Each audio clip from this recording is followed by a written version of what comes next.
Buenas tardes, muchas gracias por la organización de estas jornadas y por invitarme. Estoy encantado de estar en Zamora, de eso sí de milagro, porque el tren hoy le ha dado por retrasarse. Últimamente, afortunadamente, no se retrasan mucho los trenes, pero hoy nos ha tocado, ¿no? Bueno, el caso es que estamos aquí y vamos a hablar de la vida y evolución de los neandertales, de este grupo humano, de esta especie humana extinguida, que tanto interés despierta y ha despertado y despertará, porque como iremos viendo a lo largo de la charla, representan el grupo humano más cercano a nosotros. ¿Quiénes eran los neandertales? Pues los neandertales eran un grupo humano, una especie humana, que técnicamente denominamos Homo neanderthalensis. A nosotros nos autodenominamos Homo sapiens. A los neandertales son clasificados desde un punto de vista biológico como Homo neanderthalensis, y se trata de una especie con una anatomía muy particular y que tuvo una distribución geográfica en el espacio que siempre se ha asociado a Europa occidental. Los neandertales son, como iremos también viendo, son típicamente europeos. De hecho, lo vamos a ir comentando, a mí me gusta decir que los neandertales son los auténticos aborígenes de Europa. Los auténticos nativos del continente europeo son los neandertales. Nosotros, como una especie humana, como Homo sapiens, en términos evolutivos, en términos geológicos, somos unos recién llegados a Europa. Los que han evolucionado, los que se han desarrollado, los que forman parte, digamos, de la fauna y de los ecosistemas europeos a escala prehistórica, son los neandertales, que después, ya al final de su existencia, experimentaron una gran expansión hacia el este. De hecho, hoy en día, aquí en este extremo, en el sur de Siberia, se han encontrado una serie de cuevas con restos de neandertales, como la cueva de Denisova o Krasnivort y otras. Y no sería de extrañar que en próximas ocasiones oyésemos hablar que, por ejemplo, pues se han encontrado incluso neandertales en China, puesto que aquí la frontera con China estaría muy cerquita, ¿no? De tal manera que, como digo, el rango de distribución geográfica al final de sus días en la evolución de la especie se extendió grandemente. Bien, decíamos que los neandertales son una especie humana que despierta mucho interés, que son las próximas. Entonces, pero ¿por qué, digamos, en qué se basa ese interés que hemos mantenido y mantenemos por conocer? Pues yo aquí señalo unos cuantos motivos de interés. Por ejemplo, que forma parte de nuestra curiosidad innata. Nosotros somos curiosos por naturaleza y nos gusta conocer, entonces algo que se parezca a nosotros pues nos interesa. Por otro lado, el descubrimiento de los neandertales está íntimamente asociado a la noción de evolución.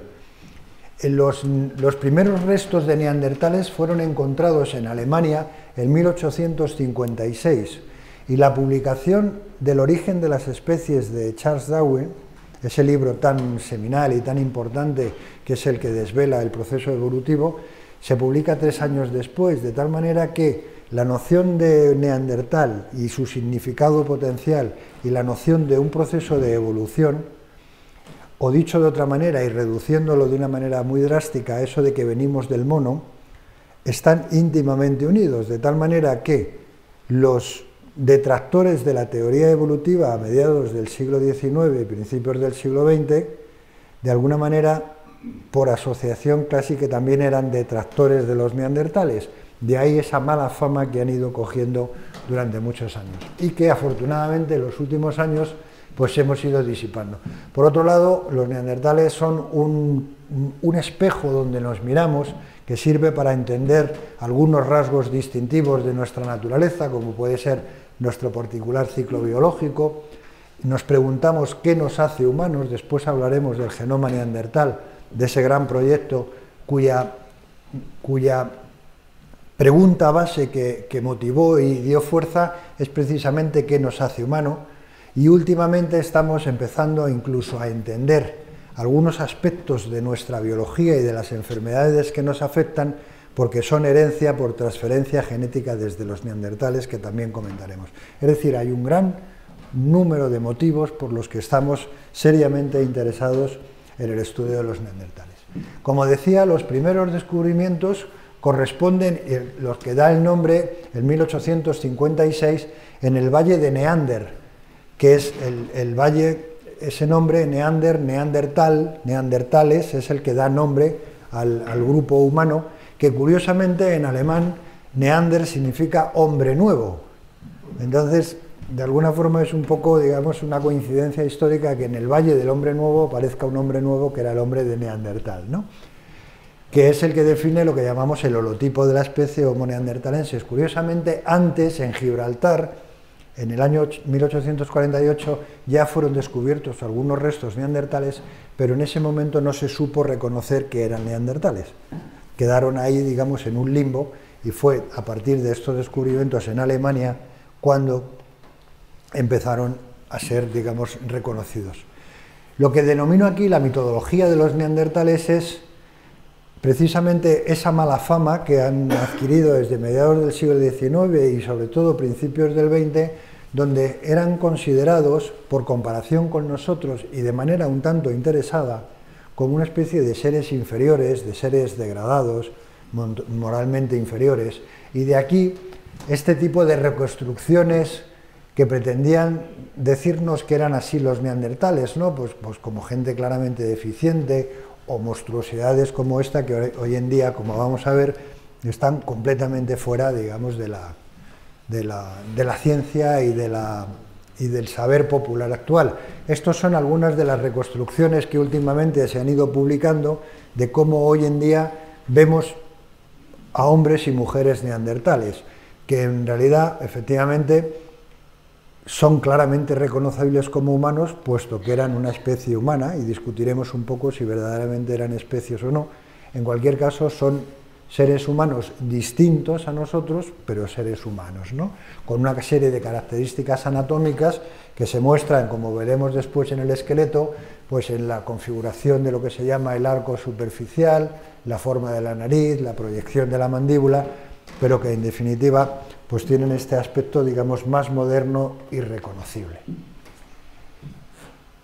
¿Qué entendemos por neandertal? Porque su historia evolutiva es larga, de tal manera que podemos decir que el origen de la especie que llamamos Homo neanderthalensis tiene un origen de hace aproximadamente 300.000 años. Claro, 300.000 años se dice pronto, pero son muchos años y al mismo tiempo es muy poco tiempo a escala evolutiva. Pero los primeros neandertales, por eso ponemos aquí, los primeros neandertales vivieron en este periodo que va entre los 300 y aproximadamente los 150.000 años. Y luego ya empiezan a haber una serie de distinciones que los especialistas llamamos los neandertales clásicos, los que fueron descubiertos al principio y reconocidos, y después los neandertales tardíos, que son esas poblaciones, esos grupos humanos que vivieron ya al final de su periodo de existencia, puesto que la especie Homo neanderthalensis, los neandertales, es una especie que está extinguida, ya no existen en la actualidad y desde hace 40.000 años. Aunque, como vamos a ver después, de alguna manera también persisten en nosotros.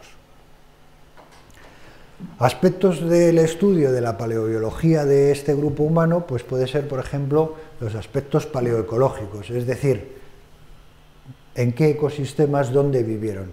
Y para entender el fenómeno de los neandertales hay que fijarse en este tipo de curvas, donde aquí lo que tenemos es la escala del tiempo, y lo que vemos aquí es una serie de curvas quebradas, de ida y vuelta, con una alternancia de color, desde el frío hasta el cálido, desde el azul al rojo, por representar. Esto en rojo representan periodos cálidos, como el actual, y en azul periodos fríos, que es lo que clásicamente se han denominado las glaciaciones. La vida de los neandertales ha estado determinada por una fluctuación constante del clima, desde el cálido al frío, frío, cálido, frío, cálido. Y cuando en Europa estábamos en un periodo glaciar, lo que sucedía es que se formaban placas de hielo, como actualmente se pueden encontrar en Groenlandia o en la Antártida, se pueden encontrar hasta que se derritan porque el deshielo está siendo muy rápido, pero digamos, lo que vemos en la Antártida, las imágenes de la Antártida, lo hemos tenido en el norte de Europa de manera recurrente a lo largo de las diferentes glaciaciones. Cuando este deshielo, por subir las temperaturas, producía digamos, la expansión de las faunas y de las floras que habían quedado refugiadas en las penínsulas del sur de Europa. Es decir, cuando se produce digamos, este periodo frío, la acumulación del hielo, las poblaciones animales y vegetales se acantonan, se refugian en las penínsulas del sur. Cuando el deshielo se expanden hacia arriba, vuelven a acantonarse y así sucesivamente en unas dinámicas complejas, porque no es un fenómeno, como yo he puesto aquí, puramente repetitivo. Cada fluctuación tenía sus propias características. Entender el mundo de los neandertales necesariamente pasa por digamos, por este escenario de cambios climáticos. Cambios climáticos que en estas reconstrucciones artísticas más modernas, pues para tener una ventana, una especie de ventana al pasado, tenemos aquí una reconstrucción de periodos fríos, donde lo que dominan son lo que llamamos las faunas frías, con los mamuts lanudos, con los rinocerontes lanudos, con renos, leones. Esto en Europa, esto en Zamora ha sido frecuente a lo largo de toda la historia del Cuaternario hasta hace muy, muy poco tiempo. Lo que pasa es que nosotros no estamos acostumbrados, porque no lo hemos vivido, a pensar en estos términos. Más aún en los periodos cálidos, donde había grandes expansiones de fauna cálida. Esto es una reconstrucción de un yacimiento de Inglaterra, en un periodo cálido hace aproximadamente unos 300.000 años. Aquí tenemos, en Inglaterra, hipopótamos, elefantes, hienas, rinocerontes, diferentes tipos de cérvidos, es decir, una fauna, lo que se llama una megafauna, que también en España ha existido hasta la extinción de hace aproximadamente unos 30 o 40.000 años. Esto ha sido, digamos, muy frecuente y es el mundo en el que han vivido tradicionalmente los neandertales de Europa. Desde el punto de vista anatómico, como les comentaba antes en la reconstrucción, los neandertales tienen una fisonomía muy particular, unos caracteres morfológicos muy propios. En el cráneo se manifiestan de una manera muy clara. Por ejemplo, curiosamente, los neandertales tienen un gran volumen encefálico. Su cerebro era incluso más grande que el nuestro. Nosotros tenemos en promedio unos 1.350 centímetros cúbicos de volumen encefálico, es decir, 1 litro y pico, no llega al 1,5 litros, y sin embargo los neandertales llegaban y superaban con creces el 1,5 litros de capacidad. Pero esa capacidad encefálica muy grande se veía acompañada por un esqueleto facial también muy grande y muy proyectado hacia adelante, lo que vemos aquí, que es lo que se denomina técnicamente el prognatismo mediofacial, y una serie de características anatómicas, digamos, de más detalle, pero que en definitiva configuran una anatomía, un fenotipo claramente distinto al nuestro.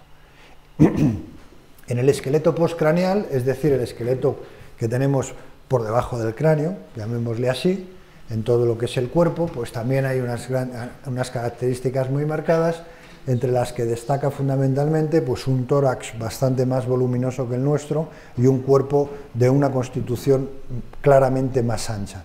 Nosotros somos bastante esbeltos, colectivamente hablando, mientras que el cuerpo de los neandertales era bastante más ancho y la estatura, como vemos aquí en esta pequeña imagen, la estatura en promedio era más reducida que la nuestra. En definitiva, una serie de características muy propias, características que a su vez fueron evolucionando en solar europeo a lo largo de esos 300.000 años o más de antigüedad. Desde el punto de vista evolutivo es muy interesante porque en esa imagen que vemos aquí, esto es una comparación de un cráneo neandertal con un cráneo de nuestra especie, Homo sapiens, perdón. En esta imagen que vemos aquí a la derecha, me gusta mucho ponerla porque es muy ilustrativa. Esta se publicó en el National Geographic en 1984, si no estoy equivocado, ya hace unos años, pero ilustra muy bien el concepto que teníamos de nuestra propia evolución. Si se dan cuenta, bueno, aquí tenemos el tiempo, Esto es como una autopista, una gran autopista evolutiva desde hace 4 millones de años, 3 millones de años, aquí en 2 millones de años, y la concepción que teníamos de nuestra propia evolución era como una autopista lineal en la que diferentes especies, desde las más antiguas hasta nosotros, en el presente, pues digamos habíamos evolucionado como en una línea recta. Curiosamente, los neandertales están situados en su cronología, por ejemplo, hace 100.000 años, pero están situados fuera del circuito. Incluso no es que estén fuera del circuito, es que no tienen sitio. Están sencillamente no se sabe, en tierra de nadie. Así como otras especies sí que podían tener su propia trayectoria, los neandertales no tenían trayectoria. ¿Por qué? Porque sencillamente en ese momento no sabíamos dónde situarlos. Sabíamos de su existencia, pero no teníamos elementos de juicio suficientes o información como para poder ubicarlos en un contexto evolutivo.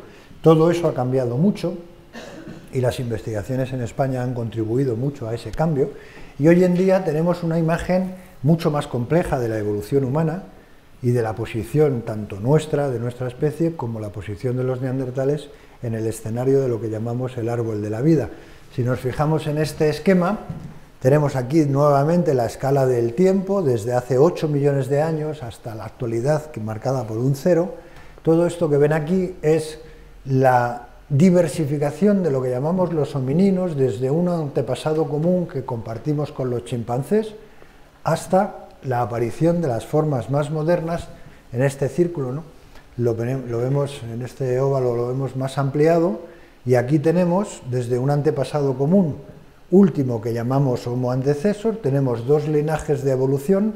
Aquí tenemos por un lado el que va a dar lugar a nuestra propia especie, Homo sapiens, y luego tenemos otro linaje evolutivo que es el que dio lugar a los neandertales y también a los denisovanos, que son un grupo humano que ha sido recientemente descubierto y que vamos a comentar a continuación.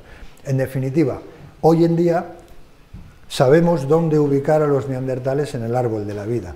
Ya no están, digamos, en esa posición, bueno, en tierra de nadie, sino que están en su propia posición evolutiva, en un linaje que es el linaje hermano de nuestra propia especie. Desde el punto de vista de otras, digamos, de otras variables de la biología y de la cultura, los neandertales en los últimos años se ha descubierto que tienen pues prácticamente las mismas cualidades que llamamos humanas que nosotros, expresadas de una manera directa, pero desde luego y en cualquier caso fuera completamente de esa idea trasnochada y decimonónica de esos neandertales como seres primitivos o seres degradados, en absoluto. Vamos a ir recorriendo brevemente algunas de las características puramente humanas de los neandertales. Entonces, por ejemplo, sabemos que los neandertales, por supuesto, que tenían una cultura, lo que llamamos una cultura material plenamente desarrollada, que es lo que se denomina el musteriense, que por otro lado, por ejemplo, en el Próximo Oriente, en Siria, en Israel, los musterienses de los primeros humanos fuera de África eran indistinguibles del musteriense de los neandertales. Es decir, una cultura material, unas herramientas de piedra tan desarrolladas como los humanos de su época. Por otro lado, digamos, en los aspectos más simbólicos del pensamiento simbólico, como puede ser, y quizá por excelencia, lo que son las prácticas mortuorias, en la historia del planeta, los primeros que enterraron a sus muertos fueron los neandertales. Las primeras evidencias de que unas poblaciones humanas enterraron a sus muertos fueron los neandertales, antes que nosotros mismos.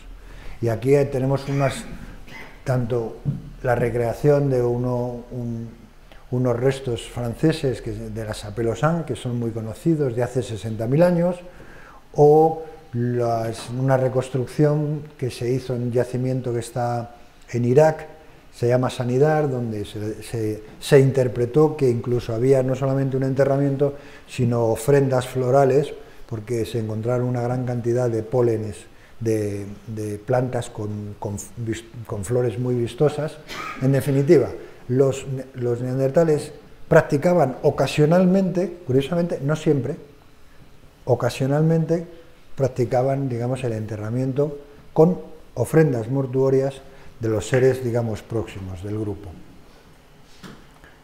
Igualmente, por ejemplo, la ornamentación corporal, que la ornamentación corporal es, digamos, casi consustancial a las culturas humanas.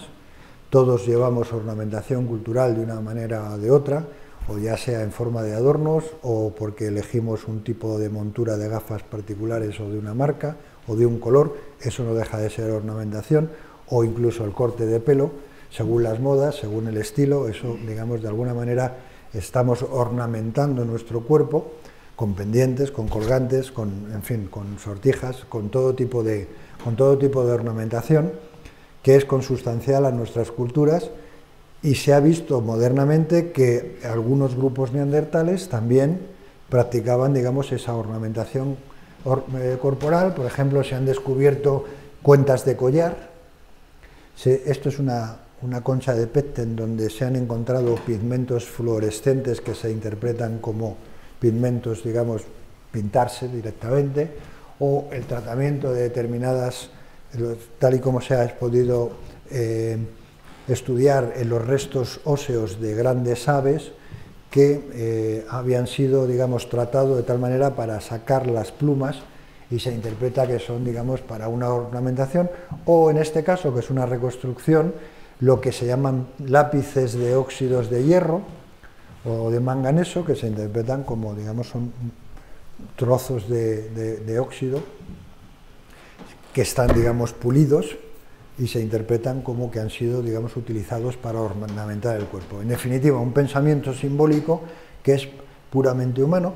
Curiosamente, en algunos grupos de neandertales aparecen prácticas de canibalismo.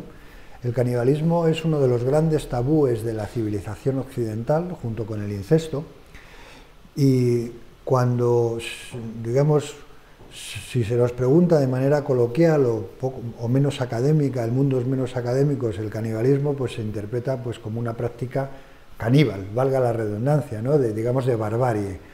La prehistoria nos está enseñando últimamente que las prácticas caníbales en las sociedades humanas han sido muy frecuentes, hasta hace muy poco, y especialmente pasó a ser un tabú social, especialmente en la cultura cristiana, ¿no? Pero en culturas más antiguas y prehistóricas el canibalismo es muy frecuente, y algunos grupos de neandertales practicaban el canibalismo. No quiero extenderme en este campo, pero me viene ahora mismo a la cabeza una frase de Salvador Dalí que decía que el canibalismo es la manifestación más sublime de la ternura. Es una manera distinta, digamos, de verlo, ¿no?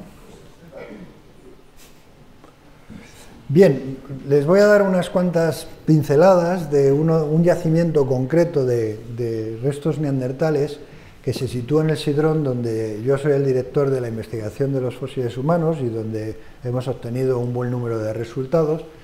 Y a partir del estudio de caso de este ejemplo particular, pues vamos a ver algunos aspectos más de la vida y evolución de los neandertales. Aquí tenemos unas imágenes de lo que es propiamente el yacimiento, que está situado en una galería, en una larga galería que se llama Galería del Río, y aquí en un pequeño recodo, una galería lateral, es donde se sitúa el yacimiento, en la Galería del Osario. Y aquí, digamos, vemos unos cuantos fósiles y las compañeras y compañeros que han estado trabajando. Se trata de unos fósiles de una antigüedad de aproximadamente 49.000 años. 49.000 años en este mundo significa que forman parte ya de las últimas poblaciones neandertales. Están cerca del momento de su extinción.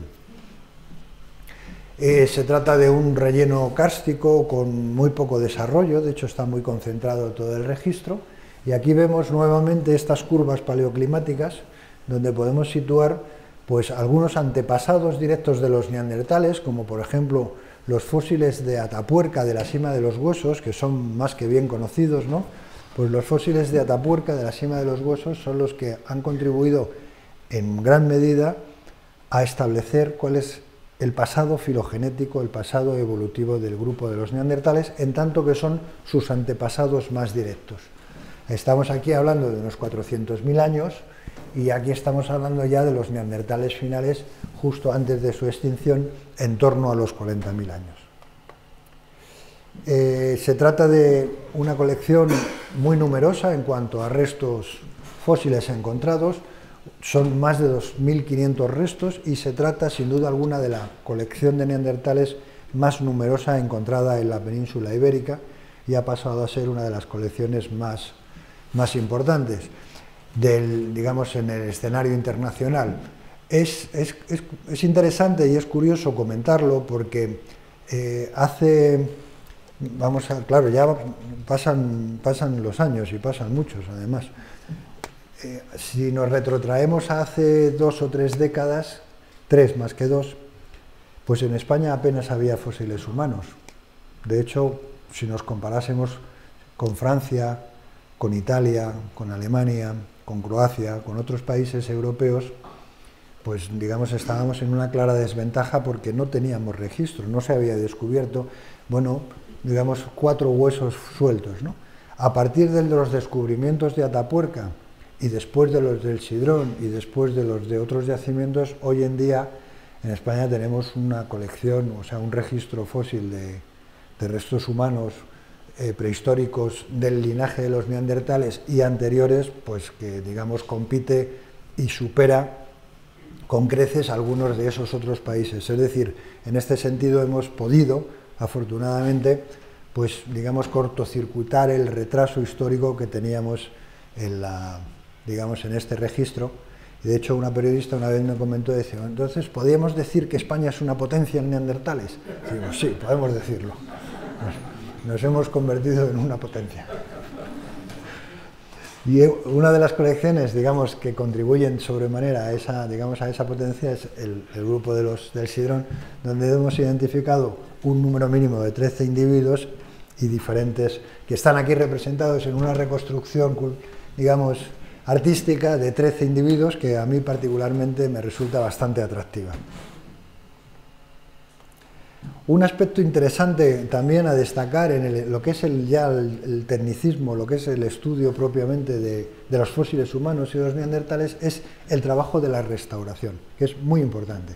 Así como sabemos y somos conscientes que la restauración, por ejemplo, de este edificio histórico es fundamental para que se pueda seguir usando y digamos, dándole nuevos usos, en algunos casos el estudio de los fósiles humanos y de la restauración de estos es fundamental, hasta el punto, este maxilar fue descubierto así, como lo ven, está en la misma posición, aquí no se ve nada, porque estaba cubierto por carbonato, y aquí vemos cómo después de un trabajo especializado y coherente, pues ya puede ser, digamos, estudiado propiamente, ¿no? Avanzamos, aquí una nueva imagen de esos 13 individuos del Sidrón, donde hemos podido reconstruir los diferentes esqueletos.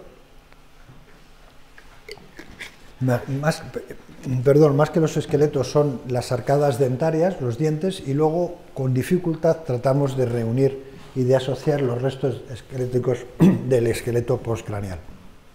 Aspectos que hemos podido deducir en el estudio de esta muestra, y es generalizable a otros grupos, es, por ejemplo, a través de estudios de microscopía electrónica de la superficie de los dientes, ver, por ejemplo, cómo viendo estos rayajos con esta direccionalidad, pues llegamos a la conclusión de, por ejemplo, que todos estos neandertales usaban fundamentalmente la mano derecha, eran diestros, porque la dirección, bueno, aquí lo que ocurre es que estos grupos, lo vamos a ver en la siguiente imagen, utilizaban la boca como una tercera mano, con mucha frecuencia, ¿no? Utilizaban la boca para sujetar, por ejemplo, o tejidos vegetales o una piel. Con una mano, con la boca sujetaban, con otra mano y con la mano libre trabajaban. Ocasionalmente se tropezaban o se daban con los dientes y dejaban unas marcas que tienen una direccionalidad concreta si soy diestro o si soy zurdo. Entonces ahí se ha podido ver, por ejemplo, y también hemos visto que hay una cierta diferenciación en las funciones que hacían los hombres y las mujeres. Esto es una reconstrucción porque las marcas tenían tienen ciertas características numéricas diferentes, en fin, una serie de características paleobiológicas, como son también el estudio de la dentición, las marcas, ven aquí una especie de corona con una punteadura, eso se llama hipoplasia del esmalte, es decir, una alteración en el crecimiento de los dientes, lo que nos dice que, por ejemplo, puede ser que esta hipoplasia del esmalte se produjo en torno a los 2,5 o 3,5 años de vida. Un niño de 3 años se le produce una alteración en el crecimiento y eso suele estar asociado al momento del destete. Cuando se cambia la alimentación de la leche materna a otras alimentaciones es una época crítica en el desarrollo y se producen ese tipo de hipoplasias. También hemos estudiado el crecimiento, en el que hemos visto que el patrón de crecimiento es muy similar al nuestro, con algunas características particulares en el crecimiento de las vértebras cervicales y del cráneo, muchos aspectos de la anatomía, es demasiado especializado quizá para entrar en los detalles, pero bueno, estos son un ejemplo de análisis de morfometría geométrica, por ejemplo, en la articulación del codo, que tiene unas características muy peculiares en los neandertales. Y un aspecto que se ha desarrollado en los últimos años y que tiene una gran relevancia y que acaba de ser colectivamente, bueno, personalizado en Svante Pääbo, han sido concedido el Premio Nobel de Medicina o Fisiología muy recientemente. Nosotros en el Sidrón hemos colaborado con él y hemos aportado nuestro granito de arena en el estudio de este ADN antiguo, que tiene su propia trayectoria en el estudio de ADN mitocondrial, después en genes específicos y, como veremos, en el estudio de lo que se llama el genoma, es decir, toda la información genética que se acumula en las células, en los cromosomas. Y para ese estudio, al principio, cuando empezó, tenía un problema muy importante, que era la contaminación con ADN nuestro, moderno. No se sabía distinguir claramente si era un ADN endógeno, es decir, neandertal, o era un ADN que se había contagiado por la mera manipulación. Pues entonces hubo que desarrollar, y nosotros en el Sidrán desarrollamos unas técnicas de excavación, que es lo que se llama la excavación limpia, que les voy a poner un pequeño vídeo donde nos vamos a sumergir por un minuto en la cueva del Sidrón para que veamos el desarrollo de este protocolo. Estamos en Asturias, en la entrada de la cueva del Sidrón, y un buen día pues entramos. Este señor con el garrote es un arqueólogo jefe de la excavación, pero ese día andaba cojo y parecía un pastor. Estamos dentro de la cueva, en la galería del osario, que como ven hay una luz, y ya hemos llegado al yacimiento y aquí están los compañeros trabajando, ¿no? Entonces, en ese trabajo, ocasionalmente puede aparecer un resto que se interpreta como posible resto que contenga un ADN y entonces merece la pena explorar.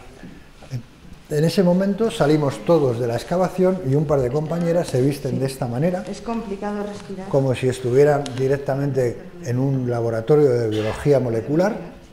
Una ayuda a la otra, una máscara, todo tipo de protección, con el fin de evitar cualquier contacto nuestro con el fósil, directamente. Se entra de nuevo, en este caso, a la excavación, con esta neverita, que ahora vamos a ver por qué se lleva, y se termina de excavar ese resto que había empezado a aparecer y que potencialmente era útil. Previamente hay una doble precaución con el uso de guantes estériles, doble guante, en definitiva, evitar todo contacto. Ese pequeño fragmento de hueso potencialmente útil para extraer ADN antiguo, pues se termina de excavar. Los instrumentos han sido previamente lavados con lejía para evitar todo posible rastro de ADN. Aquí aparece ya el resto. Como ven, es un pequeño fragmento que luego resultó ser un fragmento del hueso del fémur. Se mete en una bolsa con mucha precaución y con intento de... Se mete en otra bolsa. Y estas bolsas se meten en esta neverita, que no son para la Coca-Cola, sino es para mantener el resto a una baja temperatura y evitar que se produzca una mayor degradación molecular. Cuando estábamos excavando, en el hotel donde parábamos, teníamos un congelador de menos 20 grados y cuando los restos llegaban, los congelábamos a menos 20 grados. Una vez el resto está congelado, después, manteniendo la cadena de frío, terminaba en los laboratorios especializados de genética para intentar extraer esas moléculas de ADN antiguo. Y se ha conseguido, gracias al desarrollo de técnicas muy especializadas, y se ha desarrollado una disciplina que, como digo, repito, ha sido, digamos, merecedora del premio Nobel, en lo que se llama el estudio de la genómica o de la metagenómica. Y digamos, el resultado fundamental de toda esta corriente investigadora de estudio ha sido el hallazgo de que entre las especies humanas, en este caso representadas por un individuo masculino neandertal y por una mujer sapiens, ha habido fenómenos de hibridación, de intercambio genético. Y se descubrió que la comparación de las secuencias de ADN entre neandertales y humanos actuales ha mostrado que los neandertales comparten más variantes genéticas, es decir, hay más parecido de los genes neandertales con las poblaciones que vivimos fuera de África que con las poblaciones que viven o que su origen está en África. Hay una diferencia clara entre, llamémosle, los eurasiáticos y los subsaharianos. Entonces, ¿cómo se pudo interpretar esa diferencia? Pues lo vamos a ver en una película, porque con esta peliculita se explica bien, digamos, esa diferencia. Vamos a retrotraernos ahora mismo al planeta Tierra hace unos 150.000 años. En el planeta Tierra hace 50.000 años, en África vivían los Homo sapiens antiguos, en Europa nuestros protagonistas, los neandertales, los denisovanos, Homo erectus, Homo floresiensis, y ya últimamente se ha descubierto por aquí a los Homo luzonensis, es decir, diferentes especies humanas. Avanza el tiempo y hace unos 70.000 años Homo sapiens sale de África, emigra y entra en el Próximo Oriente y se encuentra con los neandertales que vivían ahí. Ahí se produce una zona de hibridación, unos cruzamientos, hay descendencia.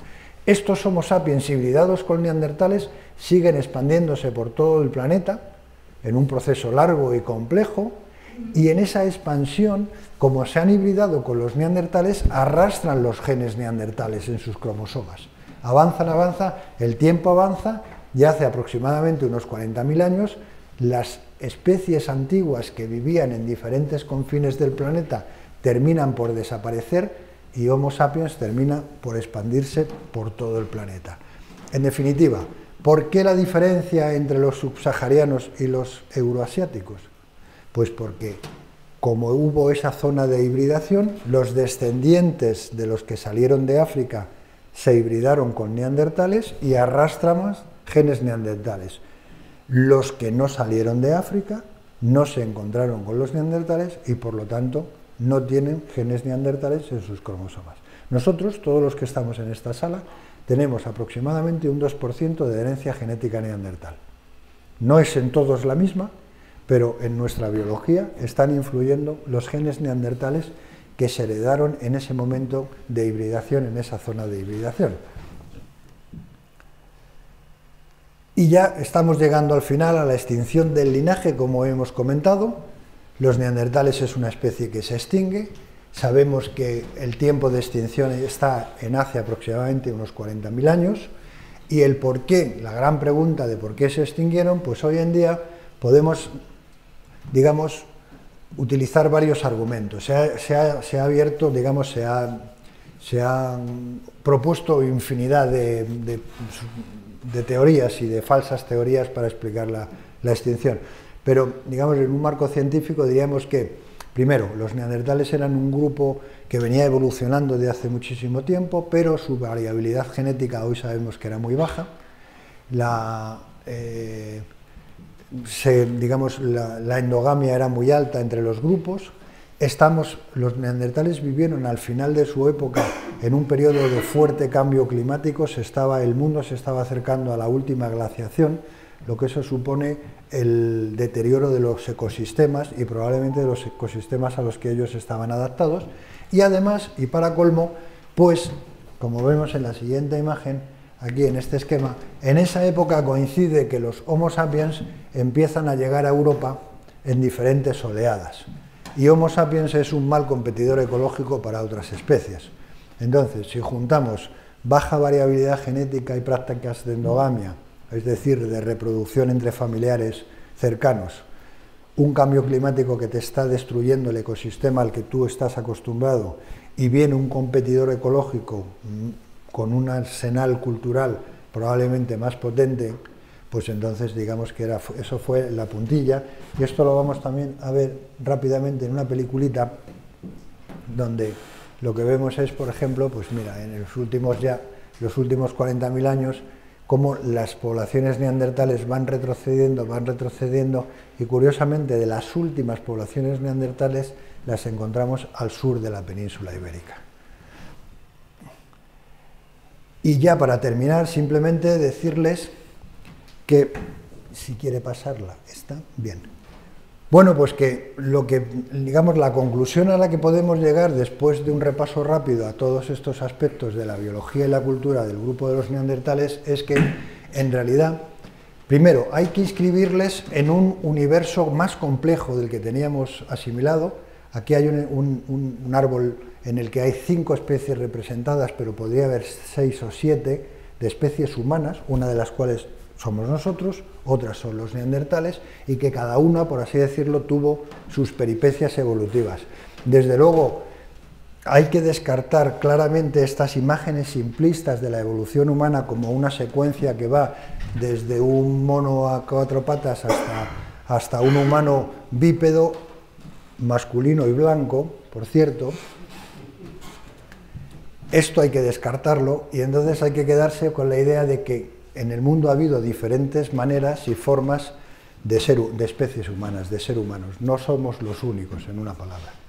Y con esto termino mi charla y contestaré a las preguntas que ustedes consideren. Muchas gracias.